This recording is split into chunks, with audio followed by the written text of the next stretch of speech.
Finally Tirupati నుంచి పిలుపు వచ్చింది. మా ప్రయాణం స్టార్ట్ అయింది. ఇంకా మార్నింగ్ దిగానే డైరెక్ట్ రైల్వే స్టేషన్ నుంచి శ్రీవారి మెట్టు దగ్గరికి వచ్చి ఫ్రెష్ అయ్యి లగేజ్ అంతా డిపాజిట్ చేసి కొబ్బరికాయ కొట్టి మెట్లు ఎక్కడం స్టార్ట్ చేశాం. లాస్ట్ ఇయర్ సెప్టెంబర్లో వచ్చినప్పుడు అలిపిరి మెట్లు ఎక్కాం. ఎప్పుడు వచ్చినా అలిపిరి మెట్లు ఎక్కుతూ ఉంటామని చెప్పి ఈసారి శ్రీవారి మెట్లు ఎక్కుదామని డిసైడ్ అయ్యాం. అలిపిరి మెట్లు 3550 మెట్లు ఉంటాయి. అండ్ ఈ శ్రీవారి మెట్లు వచ్చేసి 2388 మెట్లు ఉంటాయి. 8:30కి మెట్లు ఎక్కడం స్టార్ట్ చేస్తే 11 వరకు కొండపైకి వెళ్ళిపోయాము. ఇంకా మెట్లెక్కుతూ దారిలో ఒక్కసారి వెనక్కి తిరిగి చూస్తే ఎంత దూరం వచ్చేసామా అనిపిస్తుంది. సేమ్ లైఫ్లో కూడా అంతే కదా.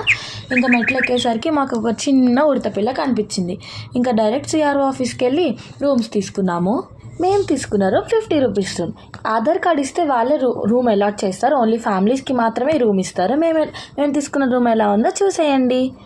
అసలు 50 రూపీస్కి ఈ రూమ్ అయితే వర్త్ అనే చెప్పాలి. ఇంత బెస్ట్ సర్వీసెస్ అందిస్తున్నారు. అసలు నిజంగా చాలా గ్రేట్. ఇంకా మేము ఫ్రెష్ అప్ అయ్యి తర్వాత వరాహస్వామి దగ్గరికి దర్శనం చేసుకొని ఇంకా దర్శనంకి వెళ్ళిపోయాము.